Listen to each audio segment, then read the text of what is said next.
We know Bijan is RB1, but what comes after that? We'll talk about that and more on today's episode of Locked On Dynasty. You are Locked On Dynasty Football, part of the Locked On Podcast Network. Here are your hosts, Matt Williamson and Ryan McDowell.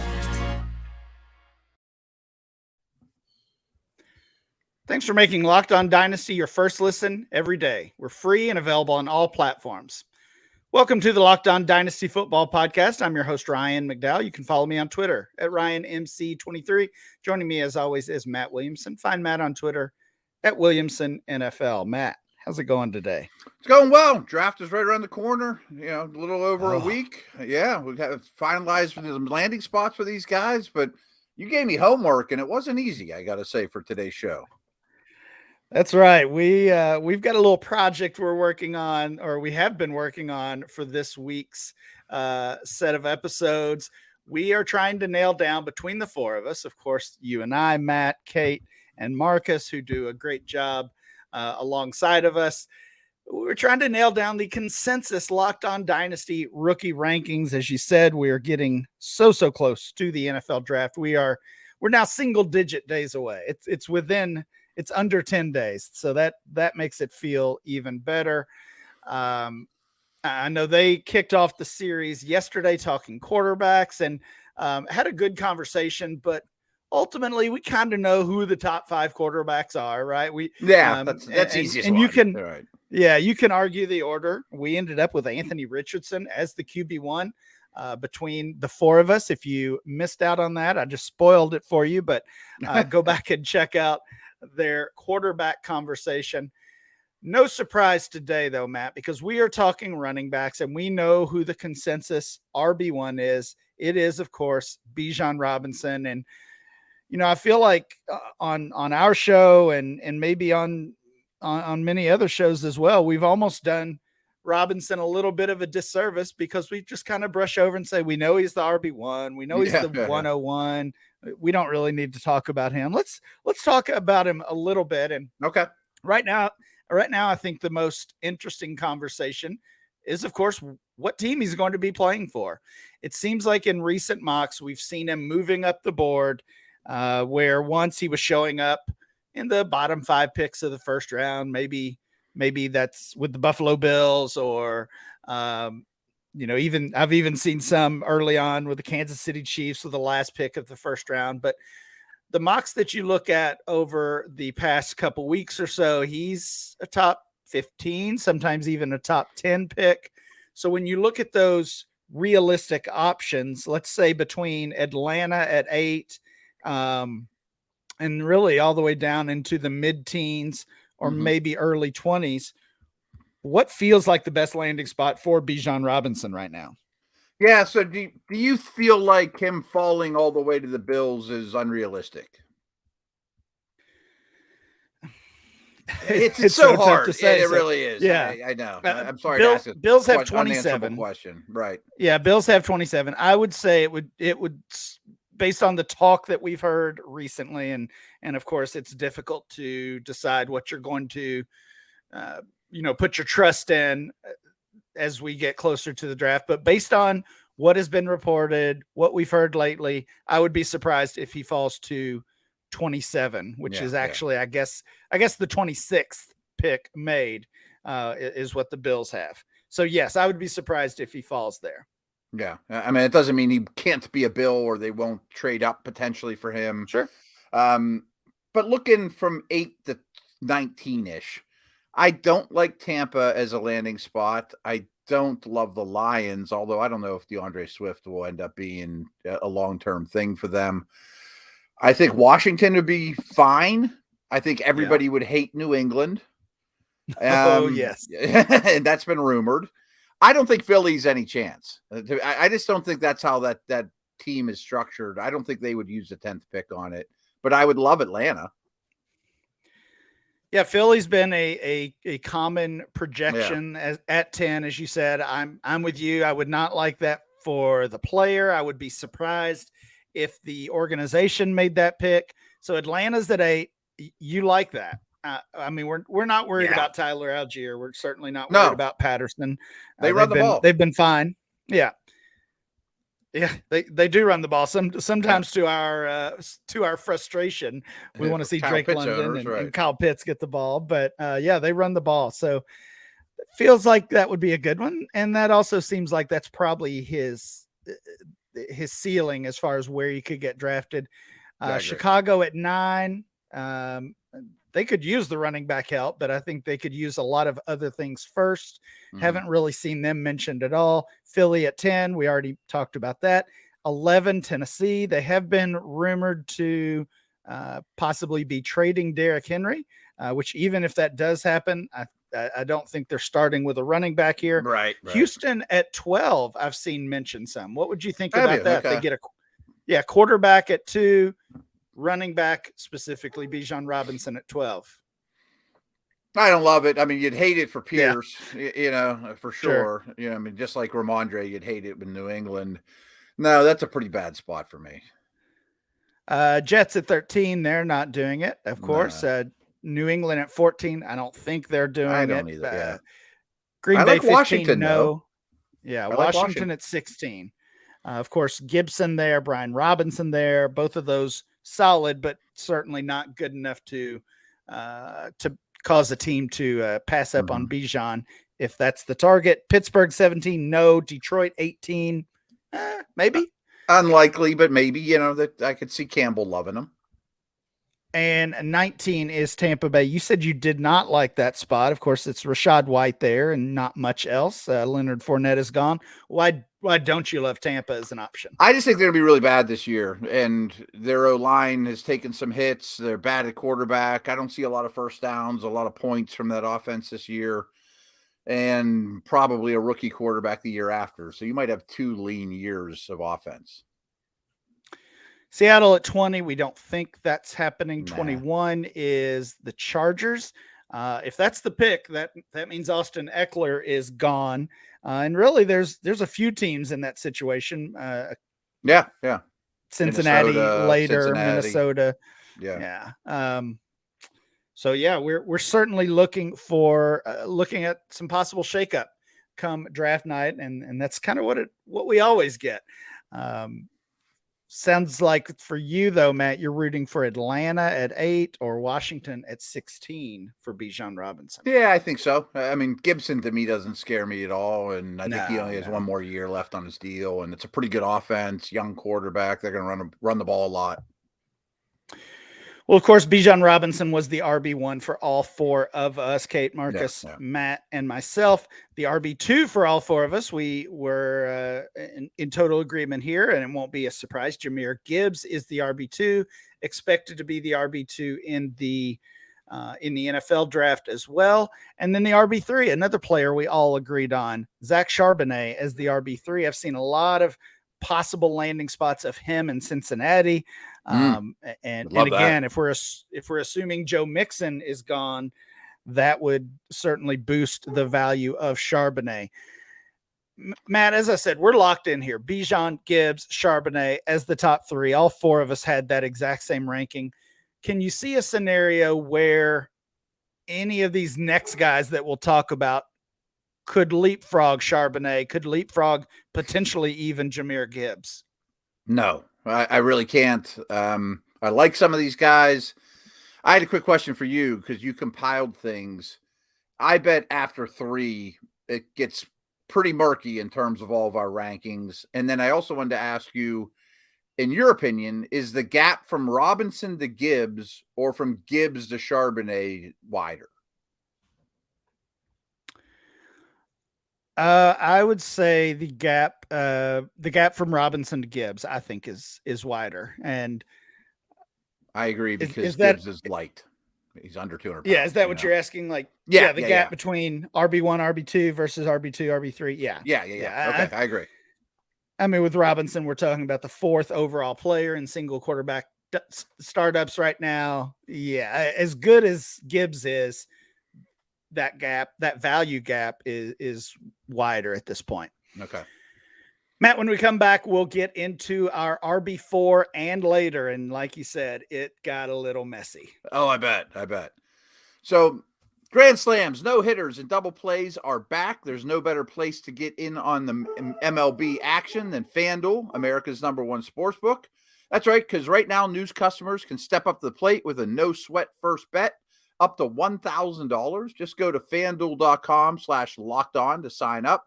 Place your first bet and get up to $1,000 back in bonus bets if you don't win.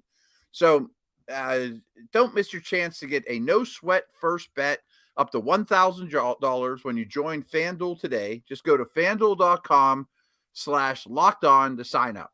FanDuel, the official partner of Major League Baseball. All right. We are talking running backs today. Specifically, we are sharing the consensus rookie running back rankings of Locked On Dynasty. That's the average of the four hosts, myself and Matt, Kate and Marcus as well. And we've done the easy part so far. Bijan, Gibbs, Charbonnet. Let's dig a little deeper. Most of us were in agreement on the RB4 as well, and that is Tyjae Spears. Kate, Marcus, and myself all had Spears as the RB4. Matt, you were just a little bit off there because you had him at 5, but he ends up as the 4th guy. So let's, before we name your RB4, let's talk about Spears. I've started hearing some medical concerns about him, that he has had multiple knee injuries. And we also heard a report last week, one of these vague pre-draft reports that starts to leak out there, that there is a running back expected to be drafted on day 2 that NFL teams have flagged as a medical concern. And some people have suggested that could be Tyjae Spears. That certainly worries you, especially when you compound it with he's 5'9.5" and barely 200 pounds. The size thing, workload is where I'm going with this. Right. I really like the player, and I shouldn't tell you this because it'll make you nuts, but I've changed my ranks 100 times since I've turned them in, just tweaking them. I keep staring at them, and my top 6 are actually exactly as we have the top 6. So I did move from Spears from 5 to 4. But if any of that information, but if any of that information is close to being true, he's going to go to 9 or 10. Yeah, and again, always some surprises on draft night, on draft weekend, and news like this or information like this is stuff that NFL teams know, and it's just not been made public yet. It seems like there's always one of those reports that as soon as a player is drafted, or if a player unexpectedly falls, we'll hear that report from Schefter, from Mortensen, or someone saying, actually, he had these concerns. And you're thinking, why didn't we know that 6 weeks ago? But regardless, I certainly hope it's not Spears. I hope that report is untrue altogether, but is a little bit of a concern on Tyjae Spears because of the injury history right now. Until we know more, though, he sits at our RB4 spot, and of course, a player who really has moved up and gained value as a result of the Senior Bowl, as a result of a successful combine as well. All right, let's move on. The RB5 on our list, and we saw a little bit of a gap here. This is really where you see our rankings vary. You had this player at 4, and now you let us know you've flipped to 5. Yeah, Marcus also had him at 5, Kate at 7, and I was a little bit of the outlier here. I had Zach Evans as the RB9. Ultimately, he settles in as our RB5, though. So Zach Evans is the RB5. My story is kind of the same. I'm just worried that he's going to be a day 3 player. We saw Dane Brugler release his 7-round mock. I believe that was yesterday, and Dane had him as a 4th rounder.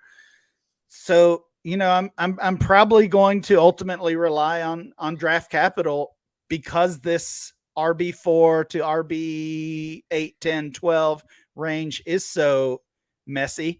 I'm going to rely on draft capital. And if Zach Evans is a 4th rounder, 5th rounder even, then I feel good about my rankings. If I'm surprised and he's a 2nd or a 3rd rounder, then he would obviously be a gainer because of that. Yeah, I not to dispute what you said, but I'd be more interested in not necessarily the round he goes in as much as, is he the 6th running back off the board? Is he the 8th running back off the board? You know what I mean?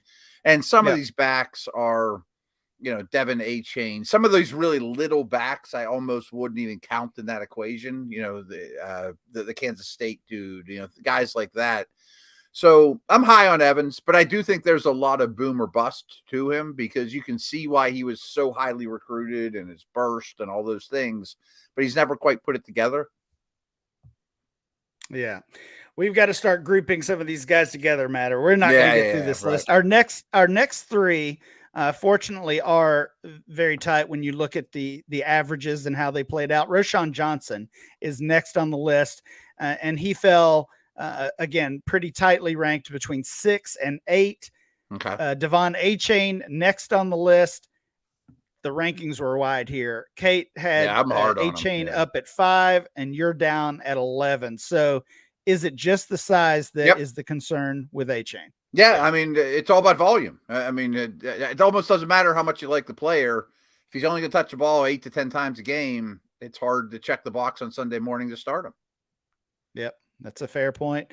Seems like a player, if you look at ADP, if you track rankings, a player who has been losing a little bit of value, once viewed as basically a lock first-round Dynasty rookie pick. That's certainly not the case anymore. Another back that is close here in rankings and is our RB8, I believe. RB8, sorry. Is Tank Bigsby, and ranked anywhere between 6 and 9. You were actually, I was the high man on Tank Bigsby at RB6. You're right behind me at RB7. But again, Roschon, A-Chain, Bigsby, all tightly grouped there. What do you like about Tank Bigsby? I keep harping on the same things with these guys that are like 4 through 12.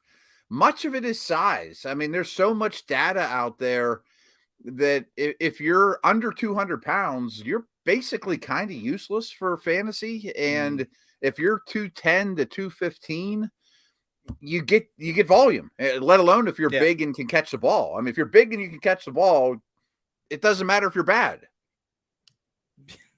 Yes. Sometimes it really does just come down to that. And you're right. And these ranks are much different than they're being for the NFL. I mean, I think fantasy is much different for running backs. Yeah, we talked about that last week with Cody Carpentier. He made some good points on the differences there. And I think you're right. Tank coming in at our RB8. We see a little bit of a gap based on the averages between he and the next few running backs. We'll get to those and finish out our list right after this. Thanks for making Locked On Dynasty your first listen every day. Every dayers, tomorrow on the show, we'll continue these consensus rankings. We'll talk wide receivers tomorrow. If you thought the running back group was messy, just wait until you see what we got for you. They were easier for me than running backs, though. Running backs are my hardest. Well, yeah, that's fair. I do think pre-draft. Well, let's answer that question then. Okay. From running backs or wide receivers, which set of rankings do you expect to change more after the NFL draft? Oh, running backs, because of the landing spot, and styles of offenses. I'll be honest, I know more about this receiver class than this running back class, and by that I mean the 5th, 6th, 7th round type guys. I don't know why in particular, but I had a hard time. I mean, 14 through 20 in the running backs I was just kind of picking names out of a hat almost. All right, let's keep moving. One of my favorite players really in this class, I've got him ranked as the RB5. I'm the outlier here. It's Izzy Abanikanda.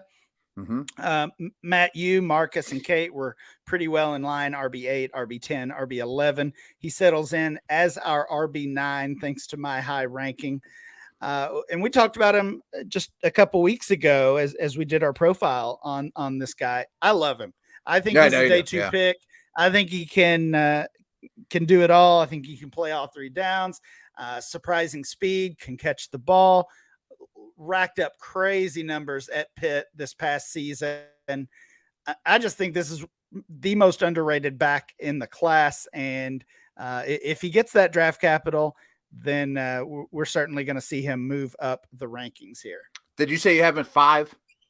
I have him at RB5. Yeah. Okay. I understand it. I mean, if he lands in a zone blocking correct system for him, I will definitely bump him up. Kendre Miller is next on the list and really looks like the end of that tier. I said our other 3 backs were closely ranked. That was Roschon Johnson, Devon Achane taking Bigsby. Abanikanda is relatively close behind that. And then the last player in this tier is Kendre Miller. 8, 9, and 10 were our rankings for him. So again, we're pretty well in line on Miller. He has that injury. Yeah, I say that hurts him too. Yeah. Yeah, we may not see him much, possible pup candidate to start the season. Really has not been a lot of clarity about that injury. I believe he suffered that in the college football playoff semifinal, and of course missed the title game, unfortunately. But that's a player who took over once Zach Evans transferred out, and didn't miss a beat. In fact, the team was kind of better off without Zach Evans, which is not a good thing for him. No. Certainly. I did hold the injury, and there's some concerns about his pass protection against Miller. It might take him a little while to get on the field. Matt, you talked about how messy and muddy that last group is. It starts with Sean Tucker, the Syracuse product. Tucker did get, it was announced just yesterday, I believe, that he was finally medically cleared. So hopefully teams and the media will get to see him work out before the draft actually happens. But there's been a lot of mystery, and talked earlier about that report of a possible day 2 back who was dealing with some injury issues and was off the board for many teams. That certainly could be Sean Tucker as well. Yeah, I didn't think that would be a shame, but yeah, you might be right on that one. Let's just kind of finish out the list. It starts with Tucker. Chase Brown. Brown is a guy that I wasn't all that high on my own as I looked into his game, but any of these mocks that you look at, the ones that are now going 2 or 3, 4 rounds deep, or 7 rounds deep, as Dane Brugler's recent one did, Chase Brown is just always being drafted higher than I expect, like a day 2 guy, early round 3, good landing spots. So I'm kind of starting to prepare myself to be ready to move Chase Brown up if he gets that day 2 draft capital, as so many are projecting.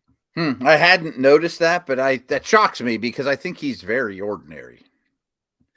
Yeah, ordinary is probably the best way to explain it, and that's kind of where, like, he was fine. He had a good career, but didn't necessarily stand out in any specific way.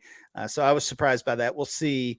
That's kind of one to watch draft weekend, especially on Friday evening. See if he gets that day 2 draft capital. The rest of our list here: Evan Hull, Eric Gray, Dwayne McBride, Tyon Evans, Kenny McIntosh, and Deuce Vaughn. I did want to ask you about Tyon Evans, Matt. You were the only one to rank him. It shows up at the end of the list here. What put you onto Evans? I'll be honest. I just flat out stole it from Matt Waldman. Matt Waldman's very, very high on him. I defer, at the end of this, I deferred very heavily to the RSP, and he has him as like his 8th ranked back overall, and speed's a big part of it. And I know Waldman did a lot more homework on it than I did, so I kind of wanted to sound smart. We definitely like to rely on Waldman around here for sure. He does good work. Evans, a speed kid from Louisville, and was a guy who really surprised a lot of people at the combine. So we'll see if a player that late, we want him to get drafted, right? That's the goal. He's not sneaking into day 2 or anything like that. No. Let's just get him drafted, get him on a team, and see if he can find a fit. That's kind of the goal with guys that late. One of the names I wanted to mention that we just kind of buzzed through there is Evan Hull. Okay. Evan Hull, to me, yes. I moved up late because he's ordinary too, but he's big and he catches a football. You know, like I was really hard on Tyler Algier last year thinking, what's so great about this guy? Well, he's big and he catches a football and he got on the field. You know, like that's almost all that matters. And I think Hull could be a special teamer. He's, you know, he can handle the workload. He was productive. So we one injury away. We're talking about a guy like him, you know? Absolutely. We got to pay attention to all the players like that. Really, every running back, every wide receiver that is drafted. You know, I feel like you've got to form an opinion on, are you going to take that guy in the 4th round? Are you going to target him on the waiver wire after the rookie draft is over? Kind of have that list of sleepers, whether you make your own or you rely on a guy like Matt Waldman or someone else. Have that list ready to improve your dynasty team along the way. That will do it for today's show. Please make sure to download and subscribe or follow for free on YouTube or wherever you get your podcasts. Remember to follow the show at Locked On Dynasty. Follow Matt at Williamson NFL, and I'm Ryan MC23. We'll be back next time with more Locked On Dynasty.